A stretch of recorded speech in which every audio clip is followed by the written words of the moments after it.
It's the #1 movie in America. Now, discover the surprise of Dragon. It's not just about fighting. It was about love and about passion. It just touches you right here. Time magazine calls it romantic, entrancing.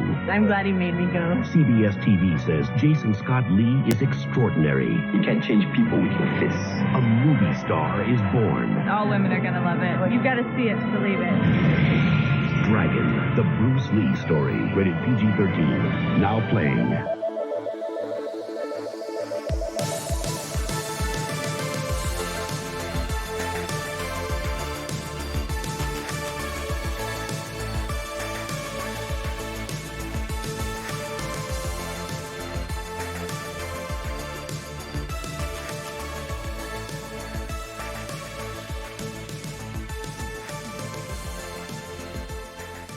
Hello, everyone, and welcome to Cinema Arcade. This is the podcast about movies, video games, and the sparks that fly when those two worlds collide. Today, we are talking about 1993's Dragon, the Bruce Lee story. And I'm no bastard. I'm Steve Guntley. Who else is joining me today?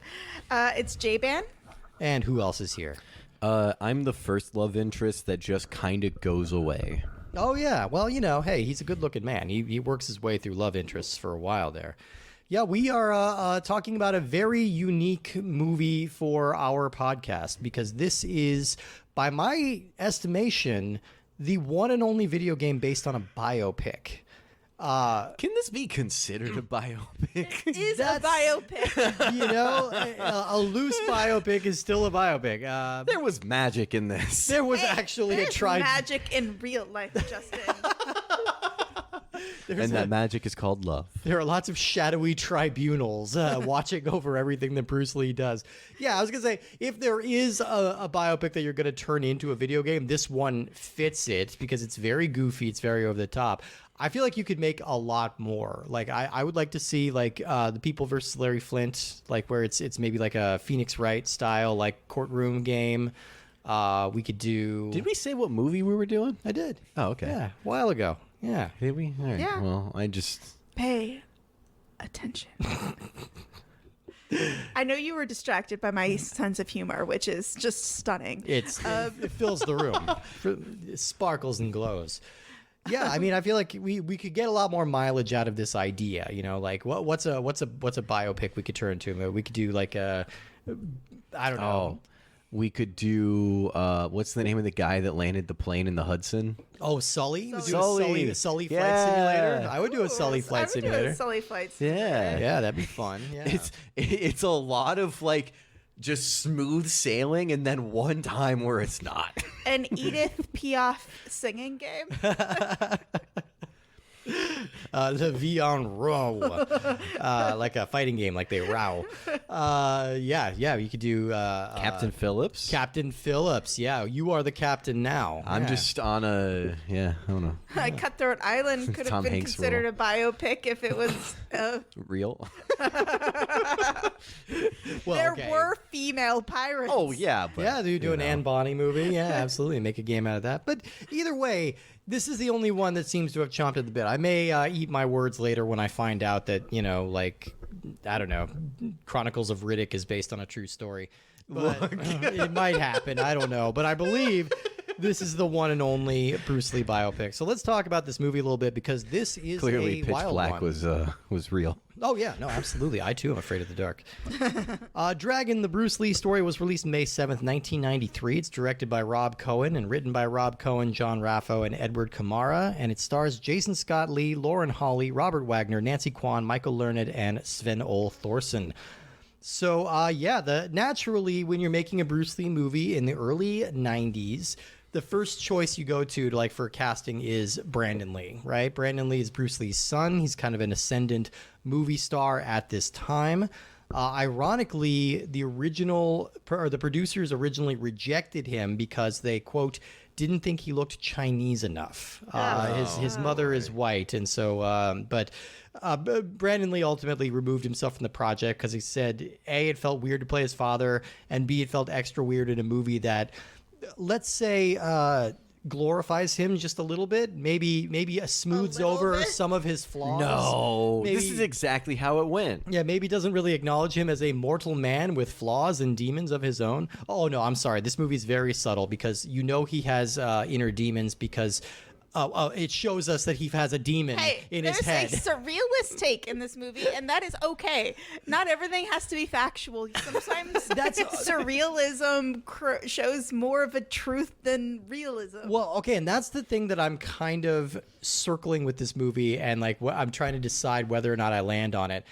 So the approach that they took to this movie was, what if Bruce Lee's life was like a Bruce Lee movie? Yeah, right. They shot it he breaks out into fights all the time, and he's got like these kind of mystical powers and infinite wisdom and all of this. And I can't decide if I love or hate this approach. I think in this case, it makes for a very entertaining, extremely dumb and fun movie. I very often was just looking at the screen going, what? Yeah, but it's also like very clearly exaggerated. It's very clearly smoothing out everything about Bruce Lee that made him a human being. It's based on a book. Yeah, it's based loosely on the book written by his wife, who might be a little biased on that one. I'm willing to say that maybe they took liberties from that book. Like, they took liberties away from that book. It's okay. So I don't know. I don't watch a biopic like expecting an honest depiction of the life, like the chronology, because movies and cinema has a language that just isn't reflected in real life. Real life is boring. It is. Real life doesn't have story arcs. Real life is mindless and dull and very rarely exciting. And so creating a movie like of anyone's life is going to be truncated. It's going to be edited. It's going to be glamorized. And I think it's interesting. I feel like the movie colors with bright colored crayons, and it says that from the beginning. Yeah. And I think that's okay. I don't think you need to. This doesn't have to be a Wikipedia page about Bruce Lee, because we have the Wikipedia page about Bruce Lee. I was comparing some things as I went along. Right. It's like, interesting. I think that's kind of where I landed on it, because I think every biopic is almost this dishonest, but this movie is at least honest about its dishonesty in a way. Like, it's saying, like, no one's ever going to think that this is a true and accurate rendition of Bruce Lee's real life. I admittedly, I don't know much about Bruce Lee. I've never been like a huge Bruce Lee guy. I think I just saw Enter the Dragon for the first time last year. So it's brand new. I had quite a kung fu era in my life, and I had flatmates who had a kung fu era. And the last time I watched this movie, and I don't remember when, I think I was living in Scotland, I had a Bruce Lee kung fu. Like, every time I watch this movie, I go and I usually watch all 5 Bruce Lee movies. Okay. Yeah, there really weren't many. Yeah. And so it's just like, there's so like one of the things I really admired about this is that they used kung fu Hong Kong style fight sequences, which has a very unique style of fighting. Yeah, and absolutely. I really liked the fight sequences for using Hong Kong style choreography. Yeah. No, I think I want to go on the record that I liked this movie. I had fun with this movie. I think it's really goofy and dumb. And yeah, it's. I think that's that's a really good way to describe it, because there's a few different points where I was just like, look, this is kind of ridiculous, but I am having fun. I am enjoying this. Yeah, absolutely. I mean, yeah, and I do appreciate that it's kind of willfully dumb. So a couple of the things about the casting here, like we said, Brandon Lee was kind of the first pick. And then he died very suddenly on the set of The Crow at the age of 27. There was an on-set mishap, a prop gun misfired, shot him in the head, and he died at the age of 27. It was a real tragedy, especially coming off the fact that his father also died young and mysteriously. No one really knew why. So that was a big blow. But luckily they were able to find the right casting with an actor named Jason Scott Lee, who's a Chinese Hawaiian who actually had no martial arts experience before taking on this role. He's a gymnast and he's a dancer. And a dancer, yeah. So he's very physical and he's in very good shape. But he didn't know any martial arts. And the director felt that teaching an actor how to do martial arts for individual moments might be easier than teaching a martial artist how to act. So he went with that. Now, we've talked about Jason Scott Lee a few times. Last week we talked about The Jungle Book, or 2 weeks ago we talked about The Jungle Book, and he's the star of the live-action 1994 Jungle Book, which I am infuriated to report is not on Disney Plus. I wanted to watch it after our Jungle Book episode because it's been a long time. It is not on there, so I might have to rent it. But we also have talked about him 2 other times in the show. One is from Lilo and Stitch, where he's the voice of David. The other is Balls of Fury. Yes, absolutely. He's the guy, I believe he gets chopsticks up his nose at one point. Not the most dignified role.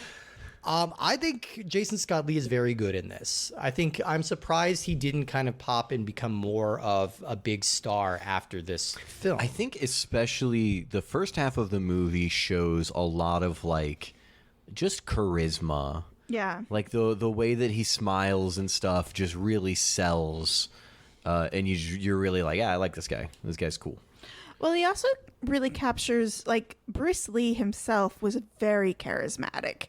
It's just, like, ridiculously charismatic. Like, when he comes on screen, you just can't look anywhere else.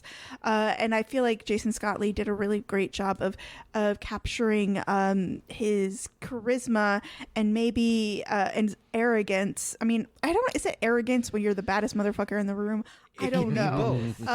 I mean, there's another recent depiction of Bruce Lee in the movies, and that was in Once Upon a Time in Hollywood, which was both controversial and arguably more accurate because the estate of Bruce Lee was not happy with the way that he was being portrayed and not happy with the fact that he lost a fight to Brad Pitt's character. Obviously, Brad Pitt's character was not a real person, so this obviously did not happen. But they felt, Bruce Lee would talk a lot of shit, and he had a big ego, he had a temper, he had some issues like that, He was undeniably amazing at what he did, and he popularized martial arts in the West in a way that almost nobody ever had. But yeah, he had that edge about him, so I think it's fair to acknowledge it without basking in it. But you do hit a line, because I think this movie tips a little bit too much into hero worship, which is also something you don't want from your biopic. You want it a little bit measured. If you're going to be exaggerated, at least have a little bit of a measured approach. I don't think this is not what that's doing. Bruce Lee was a king. Like you just bought into this Bruce movie. Lee punched through ice blocks like it was nothing. He was otherworldly in his ability to fight and to create a whole entire fighting system. Like like Wing Chun is the style that he was initiated, or not initiated, he started with, and then he created Jeet Kune Do, and it's an amazing transformation, like something that like creating your own art. Granted that art had a basis, but it was just like it's very impressive. Like it's very impressive. I do want to take a minute real quick. I know I'm jumping around a little bit, but I do want to take a minute to talk about this film's director, Rob Cohen. I feel like I need to kind of rip the Band-Aid on this. Oh, okay. Wait, is he creepy? Oh, he's about as creepy as a creepy ever creeped. No, man. Yeah, and I'm sorry, because he's going to come up for us a lot on this show, because in addition to directing this, he directed Dragonheart, which was my favorite movie when I was a 12-year-old. Daylight. There's not a game for that, but that was another movie I loved. Fast and the Furious, XXX, The Mummy 3. Like, he directed a lot of movies that we are going to cover on this show. And so it just needs to be said outright here. There are allegations against him that he sexually assaulted his 12-year-old daughter. Ah, fuck, really? Among several actresses who have come forward. He's pretty much a fucking monster, and I think that just needs to be shouted out here. I'm glad you said that, because I didn't know. I had no idea. This one, weirdly, I mean, I think because he's not as big of a name, this one might have gone under the rug, or not under the rug, but under the radar a little bit. Under the radar a little bit, just because he's not, he's not really like a respected auteur. He's done a lot of movies that have been successful, like the Fast and the Furious franchise obviously spun off of his film and became pretty important and impactful. But it's out there. It's out there. So again, all of these come with allegedly in front of them, but it's pretty credible. And his wife came forward and confirmed a lot of the daughter's accusations. And yeah, pretty bad. So it just needs to be said about this guy that he sucks and fuck Rob Cohen. But ripping that Band-Aid now. Otherwise, this movie was a success when it came out. This movie made a huge success. $63 million on a $16 million budget. That's quite good. Yeah. I think this opened the week before Jurassic Park.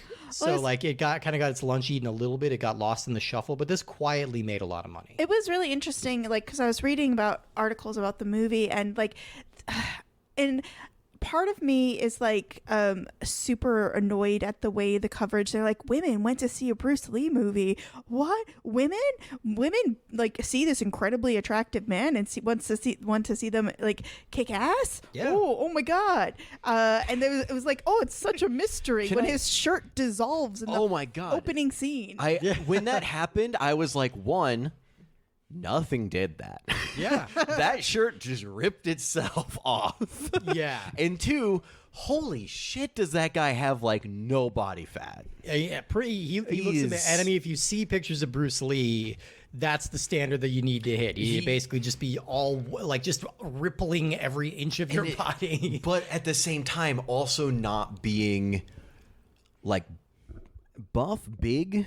Very toned. Yeah, he's a not a guy who's gonna go and pick up 300 pounds. No, it's just all lean. But a guy muscle, who you genuinely don't want to fuck with. That's why it's great to have a dancer and a gymnast in this part, because it's clear that he knows how to move. He's very flexible, and like I said, I think it's a very good performance. There's a moment where he gives a dramatic monologue towards the end of the movie where I think he puts way too much mustard on that performance. He starts screaming and punching the closet door and doing this bad Chinese impression. I was kind of giggling when that happened. I was like, oh my. Yeah, that's a directorial choice more than a performance choice, I think. But yeah, he's putting so much mustard on that. I'm like, all right, dude. And I feel I love this movie. I really liked it. I had fun. I really feel in that scene there's a lot of I think when you say they do gloss over Bruce Lee's character, I don't want to say flaws, characteristics that might be considered flaws. See, I fucking See, okay, you've I have some here. The Bruce Lee Kool-Aid. I have drunk the Bruce Lee, but no, even before, there is Bruce Lee Kool-Aid and there's Bruce Lee reality, and Bruce Lee reality is just as potent as the Kool-Aid. Look, sometimes I do believe, to paraphrase the show Firefly, pretty much anyone who's ever had a statue made of him is some kind of son of a bitch or another. I feel that way about every famous person, because everybody is a human being. So well, I do. He may have been a really cool human being, but he was also temperamental, and he could be selfish, and he could be rude. And I think that's what they were trying to show in that scene, which was very over the top. But at the same time, I feel they had him on even keel a little bit more than maybe was realistic. Yeah. But I don't know. It's interesting. The love interest, Linda, who played? Oh, that was Lauren Holly. Hawley. Yeah, she was best known for Dumb and Dumber. Yeah, she was married to Dumb and married to Jim Carrey for a while. Oh, yeah. She was kind of a big star of the early '90s. Very beautiful in this movie. Really, everybody in this movie is very hot. Yeah. So a lot of this is coming allegedly from her perspective. But again, while this movie, the notes of this movie aren't picture perfect accurate, and I think they could have gone a little bit further into presenting him as a more complicated figure. But I think the best biopics are the ones that channel the energy of the person and not necessarily the cradle to grave, letter of the law. So I think I have a real issue with musical biopics. There's just so many of them. They're all kind of the same. So I want something that's a little more expressive and interesting. And I feel like Rocket Man would be a good example. Yeah. Like that's not just like a letter of this man's life. It is more expressionistic and creative.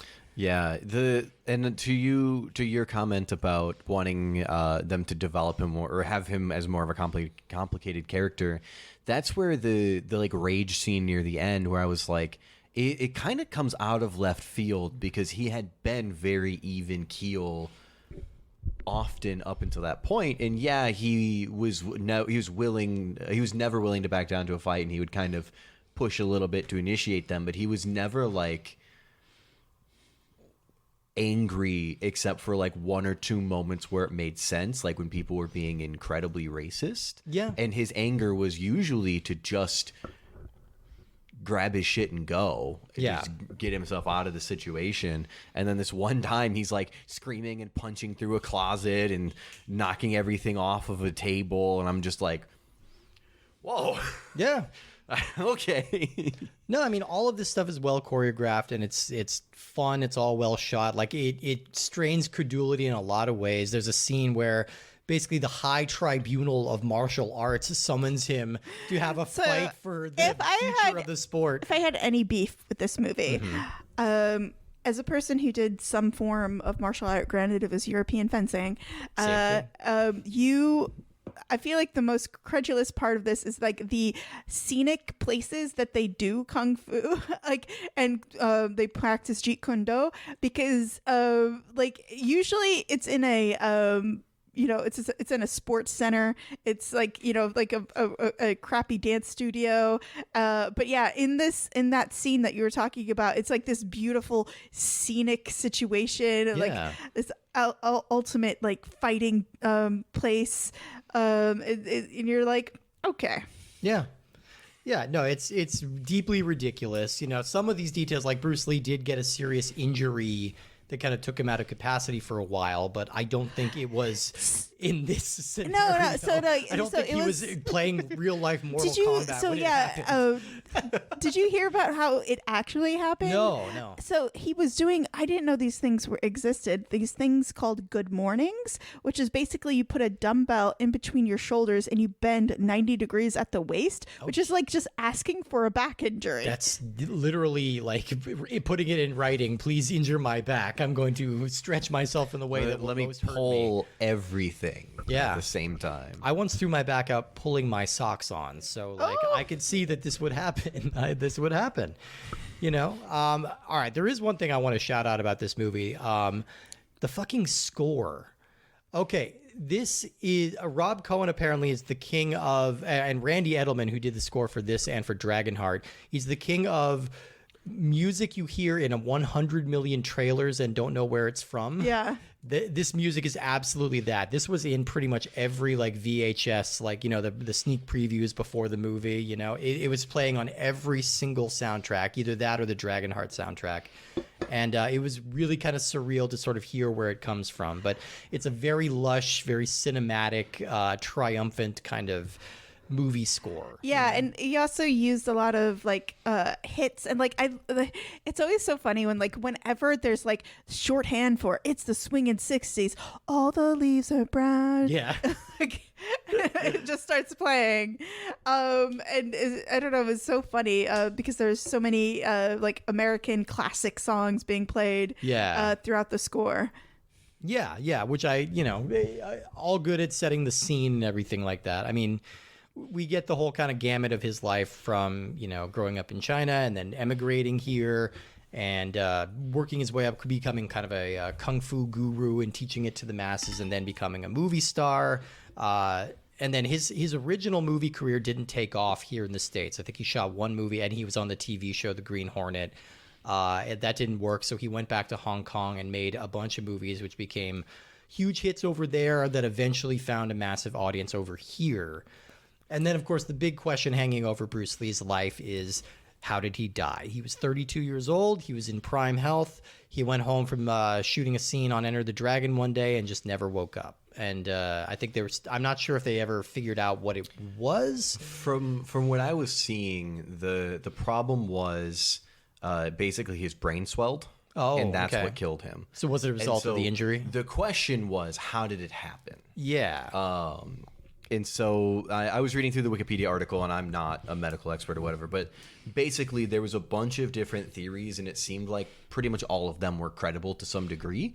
Stuff like he had his sweat glands removed. Yeah. And so he was doing a lot of training and filming in very hot locations that week. Yeah. And could have been caused by heat stroke. Then also he had taken a medication that he may have been allergic to. He had also, there was another thing too, but there was like a handful of different things that like all of them could have been true to some varying degrees, whether or not they were the primary thing or they all kind of coalesced to make it happen. Yeah. But it was kind of one of those situations of like, it's from what I was getting was that the medical field at the time, the general realm of his death was something that they weren't super like knowledgeable about yet. And so now all people can do afterwards is just like look over the reports and say, based on this, we can say.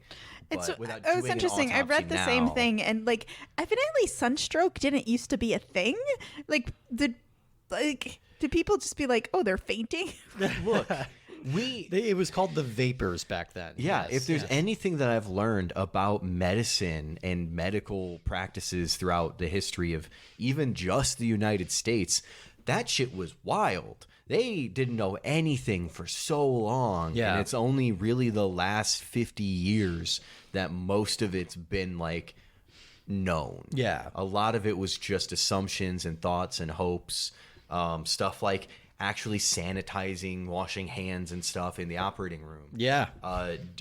Happened way closer to now than you would have assumed. That's basically what that whole show, The Nick, is about. Just about, okay, my this causes an infection if I reach into his duodenum with my bare hands. Okay, Yeah. good to know.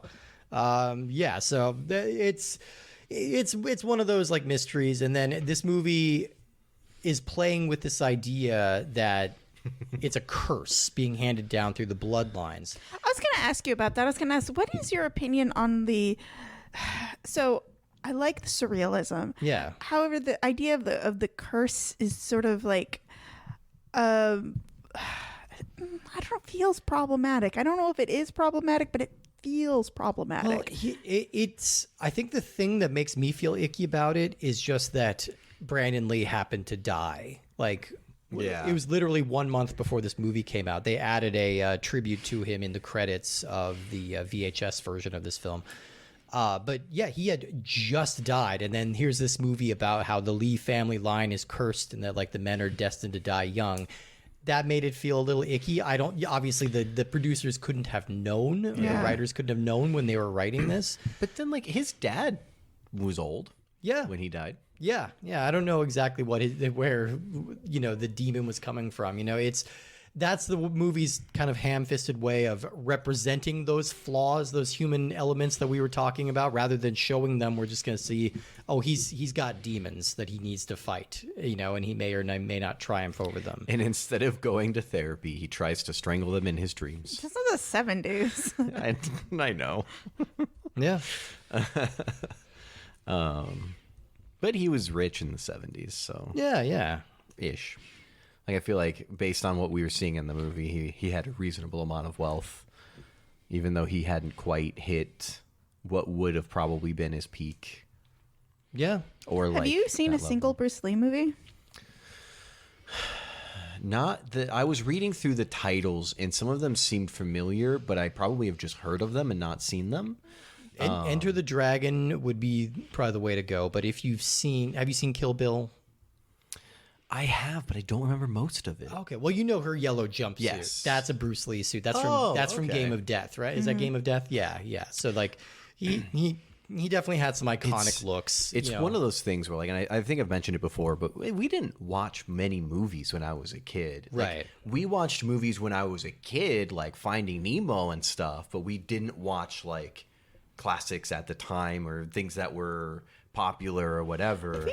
My parents have just never had interest in movies. Mine either, yeah. Well, it's interesting because, of course, talking about Hong Kong, you can't necessarily not talk about Jackie Chan, and the style. I thought it was really interesting, the style of fighting they had in, especially when you were fighting the chefs and you were fighting the sailors. Yeah. In the movie were very Jackie Chan, like a little Jackie Chan style, like the putting on the shirt as you do that. I mean, that's also in other kung fu movies. Yeah. But it's really interesting to see, because the 90s were really great entry point into Hong Kong cinema through Jackie Chan and John Woo and stuff like that. Yeah. And that's just a whole, again, none of them. To this day, so on the myriad of years since Harry Potter and Lord of the Rings have come out, these two specifically, because they, for whatever reason, always seem to be on marathons during Christmas. Yeah. And when I got home for Christmas this year, once again, the Harry Potter marathon was on, and my mom was asking questions about stuff that had just happened as if she had never seen the movies before. And I'm like, one, you saw this in the theater when it came out with us, and two, these movies are on these have been playing on the TV for the last 5 years, just on repeat. And then we switched over to Lord of the Rings, found out same thing. Yeah. My mom had been there in the theater watching them with us when we were younger, 7, 8, 9, whatever, but just never absorbed any of it. Yeah. Just so little desire to care. I think that's it's so interesting to me. I think it's really. I think being a parent is horrible. Yeah. Looks bad. Looks bad. And You I do a think lot of things you don't want to do. You work full time. You have a child. You're and then you have to watch movies with this child. Otherwise, this child's going to be left out of the cultural conversation. And you're too tired. You're too tired to actually. I wouldn't be surprised if your mom was sleeping with her eyes open and she taught herself that. I mean, honestly, because both my parents were working full-time jobs throughout, so. Yeah. Wouldn't be a surprise. Yeah, it definitely tracks. Yeah. That my mom was. Did your mom like Lord of the Rings now that she's actually sat down, lived? I don't know how well she paid attention to it because she was also doodling around on her phone while the movies were playing. Maybe maybe Candy Crush is the great love of her life. Hers is Instead of Lord of the Rings. I love Lord of the Rings. my mom loves an off-brand version of Farmville. Okay. All right. That's been my mom's love for a decade. All right. Back when that stuff was popular and you played games on Facebook, well, my mom still does. I mean, I still play Stardew Valley all the time, so Right. it's not. I know. It's I a little also more play Stardew sophisticated, but Valley. yeah, it's not too But much different. The main thing is that she still plays them through Facebook. Okay. I didn't even know you could. Yeah, I didn't know that those existed anymore. Yeah. Yeah. Well, speaking of games, I think we have to talk about this game a little bit because this thing is weird as hell, and we'll probably circle back to the movie a little bit, but I don't know if it's weird. I think it's ill-conceived. Yeah. Man, we're gonna get another Malfunctioning. Yeah. Basically broken. we're gonna get it's kind of a game. Yeah. Out of me here. Well, this was released in various systems between 1994 and 1995. It's developed and published by Virgin Interactive Games, and this was released on Super NES, Genesis, Game Gear, Jaguar, and the Master System. So this is neither the first nor the last game released based on the martial arts of Bruce Lee. So the first game was just called Bruce Lee. It came out for home computers in 1984, so early Commodore 64, things like that. There's an MS-DOS game from the late 80s called Bruce Lee Lives, which was a fighting game similar to the one we played today, but it also used some clips from some of his films.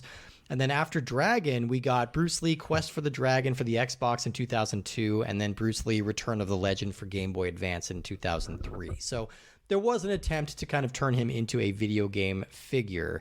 So yeah, the release schedule for this game is all over the place because it was actually originally released in the States on the Atari Jaguar, which is a little loved, largely abandoned system, and so it came out pretty late into the life cycle. Also, note those dates, 1994 and 1995. That means the later versions of this game came out 2 years after the film had already come and gone. And again, this was a hit film, but it wasn't one that kind of lingered in the public consciousness, you know? Like so the brand didn't really have much cachet, and it's a movie inherently that you cannot get a franchise out of because, you know, the man died. Yeah. You know, so...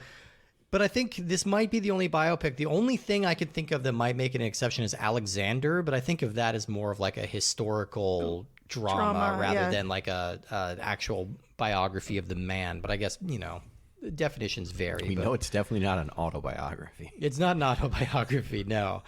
But I mean, so by the time this game came out on this Genesis and Super Nintendo, like the PlayStation and the Nintendo 64 were already out. So that this style of gameplay was pretty much completely obsolete. So the handheld versions of this game are more of like a side-scrolling beat-em-up, kind of like a Streets of Rage or a Double Dragon or something like that. But the console games are fighters, and I think that makes sense. That's the right approach to take with this. Yeah. The weird thing that this game does is it is it's anywhere from like a 2 to 4 player fighting game. No, it doesn't get up to 4. It goes up to 3. Oh, it goes up to 3. Okay, but there are 2 enemy characters. There could be 2 enemy characters on screen as well, but there are up to 3 human players that can play it if you're using like a multi-tap for your Super Nintendo. And I think if I had to wager from the way I was seeing it presented was you could only have up to 4 on a screen. Yeah. Because you could only do campaign with the story with 2 players. Yeah. But then you could do a 3-player fight. And let me tell you, a 2-player story, that looked rough. I didn't play it. Yeah, me and J-Ben tried this out. I was excited. I broke out my short-ass little controller cable for the Super NES Mini. Clarify. The cable is short. Yeah. The controller is normal. The controller is normal. The cable is It too is short. not a controller for ants. I have to sit on the table. It's like awkward. But either way, we broke out the 2 controllers. We were getting ready to play this thing. I thought it was just going to be like you and I fighting against each other. Instead, what it is so, okay, well, first of all, this is a fighting game where you only get to play as one character, Bruce Lee, wearing different color pants. That's kind of the biggest difference that you get in this. So your main Bruce Lee is wearing black pants, the next one is red pants, and then the third one is blue in the pants. Movie, the best pair of pants he wears is those white satin pants. Those white satin pants were amazing in the movie. Yeah. So already you're at a disadvantage because if you're used to playing things like Street Fighter or Mortal Kombat, the appeal of a fighting game like that is getting to find the most original character, the character that clicks with you, and like kind of figure out which one you're good at. This one doesn't really give you that option. It drops you in. It follows the movie like fairly beat for beat. Like each of the fight scenes in the movie is something that happens in the game, and then they have to elaborate because they run out of fight scenes. Including fighting 2 very scantily clad, tall women, bow staff girl wielders. in red and girl in purple. Because there's no names. There's no names. There's no text on the screen except for the occasional thing of like, I think when you got your chi meter up high enough, which we didn't really learn how that worked. No. Is the chi meter a metaphor for the dick? What? I'm asking. I don't have that part of me. Is that a metaphor? Do you think we become more spiritual and more capable the more we have penis? I don't know. I was just like. Or are you just talking about like special superpower bars in like I don't know. like I was just like, there's just a really. Charge up your dick and punch harder. That's how dicks work. That's exactly how they work. Yeah, I don't. Granted, I haven't done any experiments with this, but I have never noticed a correlation between my own capabilities and my dick. Mine does have a speedometer on it, but otherwise, you got the upgraded. I got that upgrade, but otherwise, not usually. What kind of... I'm just... Now that we've made fun of it, what did you mean? It just was a question. I think All we right, solved did we it. answer the I question? think we solved it. You can ask me questions about being a lady. Well, yeah, next time we get a meter, we'll ask. How is it? Yeah. Are you having a good time? It's tough being a lady, but it's good because I'm with you two, and you guys are very nice. Oh, there you go. Thanks. Yeah, so all of this sounds good. All the fighting, you've got your dick meter that you can charge up anytime you need a little extra boost. The problem is the game seems to take all of your inputs as light suggestions. As like, maybe I'll do this if I feel like it. So to clarify, we didn't have the original instructions, and the stuff that I was looking up definitely gave us a decent amount of information. But this is from the era of video game where you hit pause and your options are continue or quit. And then when you quit, you go to options. And this game honestly had more options than most games from this era. Yeah. Including like volume and the speed, I think. Yeah, you can change the game speed, which I would always turn up in old games like this because the 16-bit fighters were capable of moving a little more crisply than they did. Yeah. But by default, they were kind of set at a lower frame And then rate. this one, thank God, had a difficulty setting there because this game was fucking hard. Yeah, if you play this on the normal setting, it's really fucking hard. All right, because first of all, your fighting mechanics just don't really respond very well. They don't work at all. Yeah. So, and that's the other thing is there was a secret to the game that we didn't know about, and we may have been toggling it on accident, but the L and R buttons on the top of the controller, which I don't think they're called that on that particular controller, but whatever. Yeah, they're L and R. Switch which fighting style you're using. Yeah. And we never nailed down what was going on. Would have We been didn't nice know to what was know. happening until I think I found that when we were finishing up and about to just watch a playthrough of the game because we were getting our shit pushed in so hard. I mean, look, I usually like fighting games. I'm like halfway decent at them. I know J-Ban is pretty good at fighting games too. We were both sort of struggling. I think I've been a little... I'm the only one who beat a level. It's true. I was expecting to struggle, but when I saw y'all's struggle and then I saw my struggle, I was like, all right, one, it's a different level of struggle. And two, their level of struggle is still like a level of struggle away from being able to actually complete a level without difficulty. So we were my struggle volume 1. You're my Yeah. struggle volume 2. Like I was getting trashed, but they were still getting beat. And part of the problem is the AI, the fighting AI, has a very strong reliance on blocking. And there doesn't seem to be, and granted, this again could be that we just didn't figure it out, but there didn't seem to be a way to break the block or to block on our own. Yeah. So we were just stuck being aggressive and hoping we would get. And we also sort of passed it, but also there was no friendly fire mode because like when we were 2 people were fighting one enemy, it's not like we could tag team them or anything. We just ended up punching each other. Yeah, this is the thing. Okay, this is why you don't see a lot of 3-player fighting games. Okay, it's a very weird mechanic. You can have up to 2 people playing the story at the same time, and then they're fighting a third and sometimes a fourth opponent. What is that really fun Mario game that you play? And like you can be Jigglypuff. Smash? Super Smash Super Smash Yeah, Brothers. oh, yeah. Not until Super Smash Brothers. Super Smash Bros. Figured it out. I think this game did not really have it figured out because how are you supposed to play through the story if you're both the hero, but you also need to fight against each other? Yeah. Like, we assumed it was going to be like kind of a 2-on-2 kind of thing where, but the fact that you have friendly fire is the point of it. It's not that like you can accidentally hit the other Bruce Lee. It's that you're supposed to beat up the other Bruce Lee. I don't think you're supposed to. You're either supposed to beat up the other Bruce Lee or there's you're no way not to, supposed there's to. There's no way to avoid it, but I don't think you're supposed to. You keep snapping back to whoever happens to be closest to you. I think that's something that's been solved in many more modern video games through some kind of targeting selector. Yeah. Like you just hit a toggle button and it just switches through the targets. Or they have a friendly fire thing where you can't hit your own teammate. But the problem that they were running into, and I thought it was fucking hilarious watching it and not understanding how absolutely not deliberate it was. Yeah. Was they were just, J-Ban and Steve were beating the shit out of each other, and the sailor was just kind of hanging out helping. All right, so the AI in this, you know, like when you're a kid and you're playing against your sibling and like they start to try to annoy you by just like hitting one button that you can't dodge, just punch over and over and over, or they just crouch in the corner.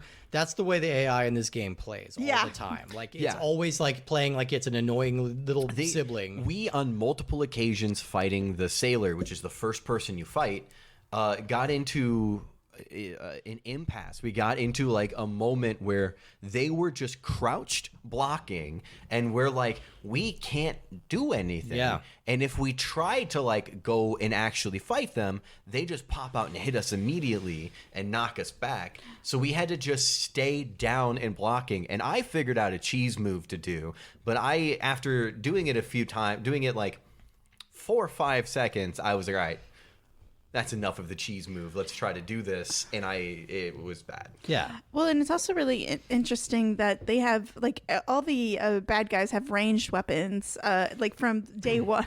Yeah. And Bruce Lee does not have much range on his punches in this game. No. You get some nunchucks later, but it doesn't really seem to do much for you. So technically, you can get the nunchucks whenever. You just have to get your chi high enough. But we were getting our shit kicked in. Yeah. On the we started at normal. We went to the easiest difficulty, and it was still a bad time. Yeah, no, it was. And then, think about the other appeal of games like Street Fighter. It's special powers, right? It's casting a Hadouken, or it's learning all these combos or different moves like that. This game kind of teases you with the idea that you get a couple of super powered moves, but they're so hard to execute and even harder to land. Yeah, I think that's the thing, is that you can, like, I was able to execute them, but but they didn't land at all. It's like in Smash, where you use your Smash ability, whatever that's called. Yeah. I don't play it often.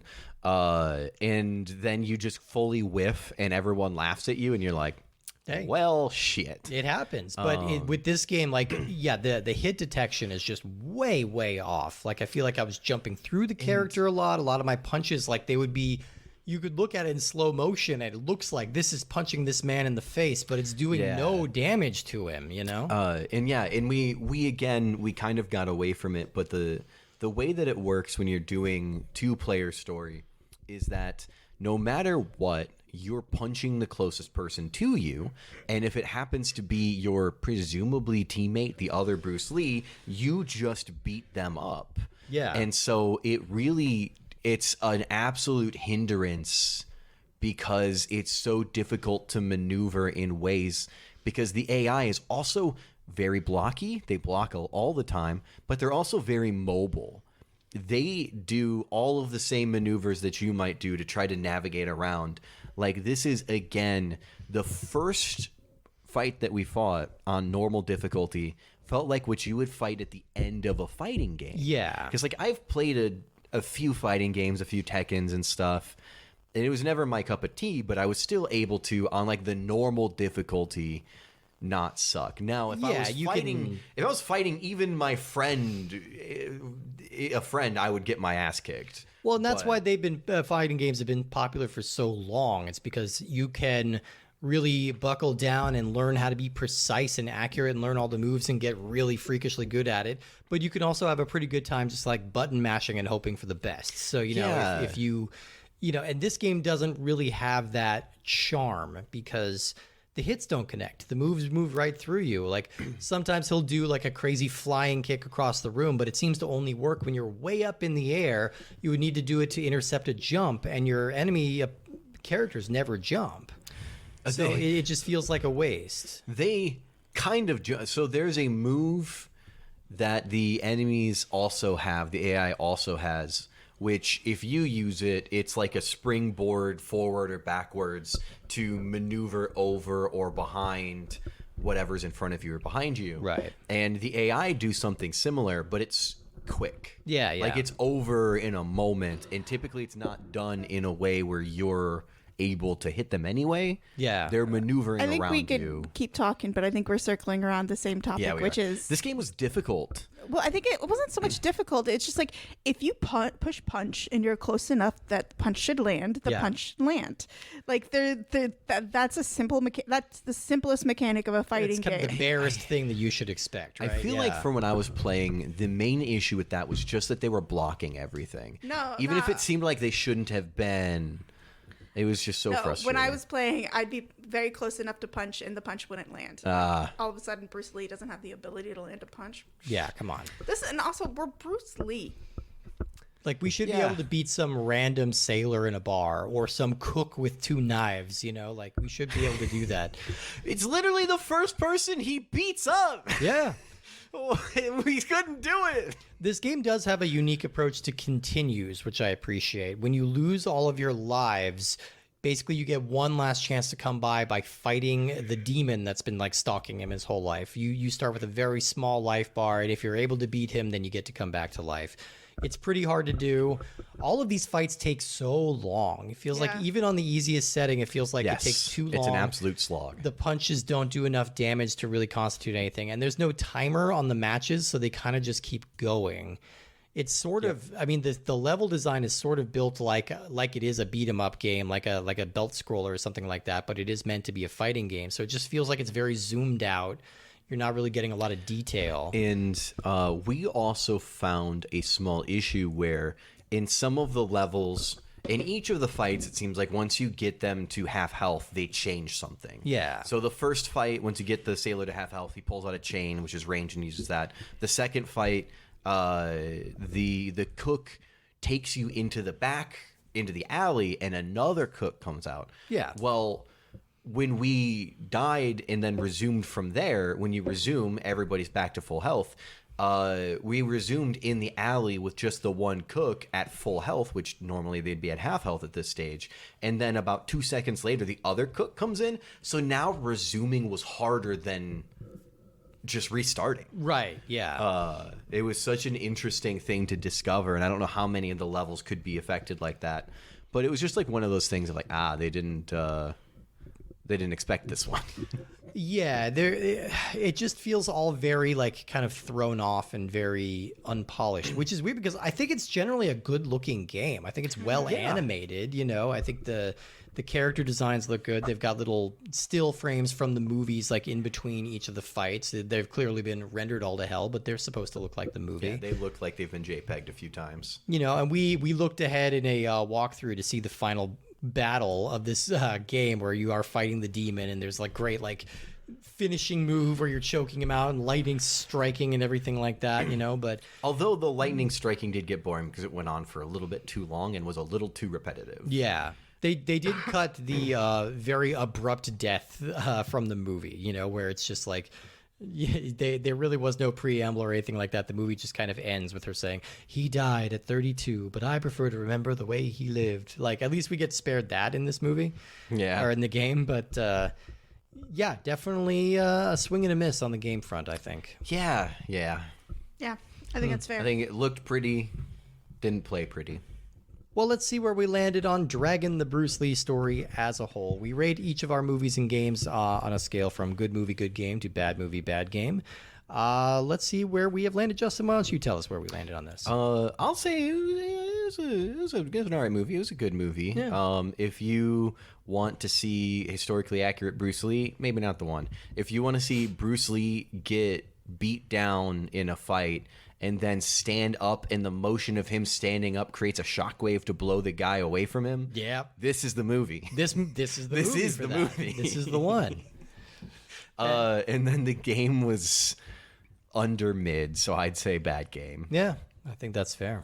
J-Ben, where you come down? I think this is a very good movie.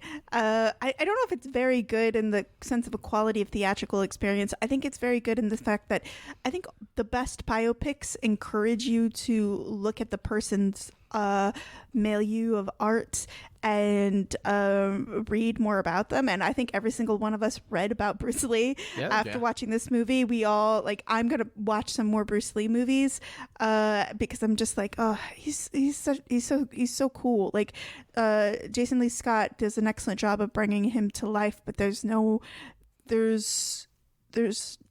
nothing like the real Bruce Lee on film doing Jeet Kune Do and choreography, and it's so amazing to watch, and I heartily recommend y'all if our listeners haven't seen a Bruce Lee movie, like, go just watch Enter the Dragon. Just Enter watch the Dragon's an easy watch. It's And I think it's a bad game. I think it fails the basic premise of a fighting game, which is punch hit.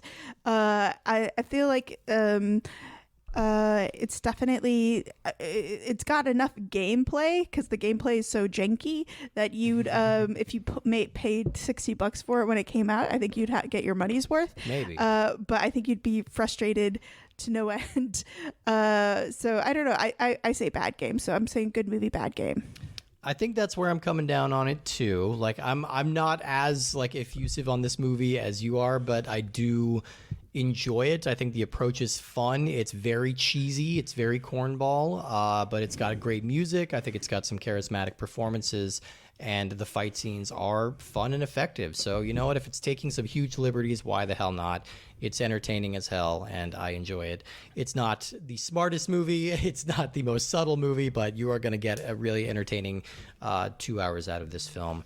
And I don't think you could play 2 hours of this game without just getting bored out of your mind. I think we made it for about 30 minutes. I think you could play 2 hours of this game Yeah. and still not finish it. I think you won't be happy. You could play 2 hours of this game and still be fighting that damn British sailor. Yeah, I think it's a bad game. That's true. I think it's been poorly structured, and I didn't really enjoy it. But that's the way it crumbles. Well, thank you, folks, for listening, and thank you for tuning in, and thank you all for being here. Next week, we are doing a J-Band's choice. And so I know you were having an internal struggle if you were going to go classy or you were going to go trashy with this. And I have to go classy. You gotta follow your heart. What are we doing? We are doing Seven Samurai. Seven Samurai. That's right. The Akira Kurosawa masterpiece. Some people call it the best movie ever made. We're going to get into that. And then we're playing the video game adaptation. It's a very loose adaptation called Seven Samurai 20XX, and it moves the plot of the movie into the future for a Japanese RPG. It's going to be a very interesting one to get into. So yes, set aside some time. If you are watching movies along with us, A, you're super cool. B, make a little time for this one, because it's a lengthy film, but I promise you it will not feel like a lengthy film. You will zip right through this one. Avoid the director's cut if there is one. Just This is Akira Kurosawa. If there was a director's cut, you'd watch the director's This cut. is the director's But cut. it would be like the extended version of Lord of the Rings. No, you don't understand. Akira Kurosawa, what he says goes. Yeah. How long is the movie normally? 3.5 hours. 3.5 hours. right. Yeah. There was originally a cut released in the States that was 2.5 hours, but that version has basically been lost to time. Because it that's sucks. bullshit. Because you need the full thing. What? You know what? I just say, how long would the director's cut be? 4 hours? 4.5? Why But not? the director's cut is the cut. You don't understand. the cut. This is Okay. no one's telling Akira Kurosawa what to do. No, can't do it. All right, we're going to get into this. I can tell this is going to be a fun discussion already. J-Band's already getting heated. Yes. So post Valentine's Day, find yourself a girl or a partner of any kind that loves you as much as Linda loved Bruce Lee in this movie. Oh, Because absolutely. goddamn, Man, was she she into fucking him. loved this man. Good for her. Right? All right, everybody. We will see you next week for Seven Samurai. Have a good night.